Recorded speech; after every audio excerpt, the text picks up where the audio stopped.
Hello, YouTube. This is cybersecurity expert Reginald Andre, and we are live.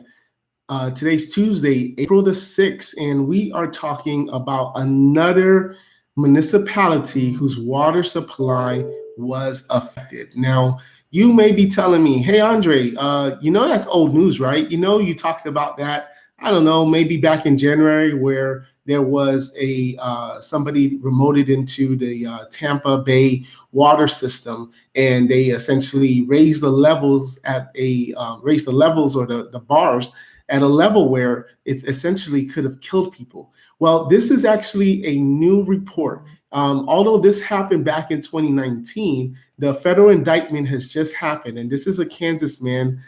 He's been indicted for tampering with the public water system, and his name is Wyatt Travnichek. So the purpose of my video, if for whatever reason you're listening to this for the first time, is not necessarily for IT professionals. Our videos are for business owners, and we are trying to inform business owners what they should do, what has happened in the news and what you should do to make sure that your business doesn't end up on the news, what best practices that you should do. So that's kind of the purpose of our channel, is to help other business owners out in the world, because this is YouTube, it's everywhere, on the best ways of securing your system from cyber attacks. So in this case, like I mentioned, his name is Wyatt. He's 22 years old, out of Ellsworth County, Kansas. And according to the Department of Justice, he illegally tampered with a public drinking water system, and the defendant threatened the safety and health of an entire community, says the EPA's Criminal Investigation Division in Kansas. So this person, he got into the public water system.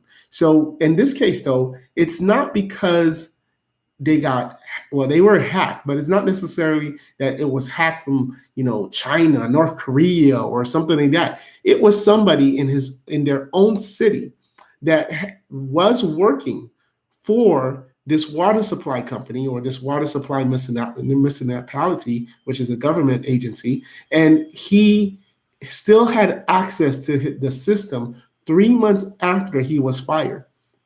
And this is where you as a business owner need to listen to what I'm saying here. This is why it's so important that when you let go of an employee, before you let go of that employee, you create a checklist.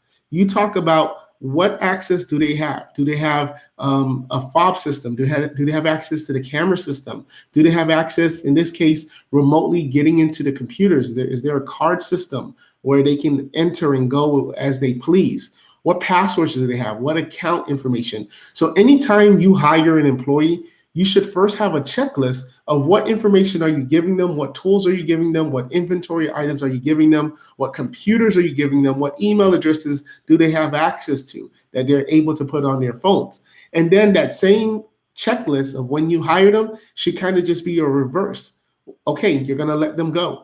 Has IT been notified that this technician is going to be, or this person is going to be let go at a certain time and at a certain date, and that they should disable the following items? Because in this case, this is what happened. And although the indictment doesn't give full details, because obviously they are still trying to prosecute him. Right now, he's been charged, and now he's going to be going to court. So all the evidence will come out during the court session. However, they're charging him where they're saying that because he used to work there and he knowingly went into the system and knowingly tampered with the system, this is why they're charging him for breaking into the system.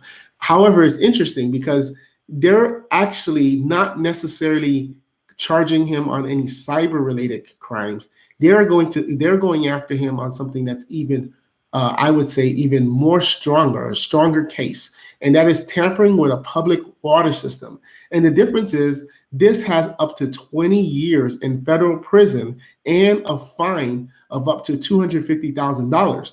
as opposed to the second count that they have on him, which is reckless damage to a protected computer during unauthorized access. That only has 5 years in federal prison. So if you see here, the tampering with a public water system is more stronger, and it shows that these guys here in Kansas are not playing. They're telling you that you should not and will not get away with messing with their water supply in their state and in their city. So in this case, again, they didn't talk about exactly how he got in. My opinion, just from reading between the lines, is that he had access via a remote access, because a lot of these times, these type of employees, especially, this is a type of job where you need to be monitoring the system, where if there is a problem, you don't want to have to waste time in driving to the center. You have to have especially with COVID, the employee should have access to the system from home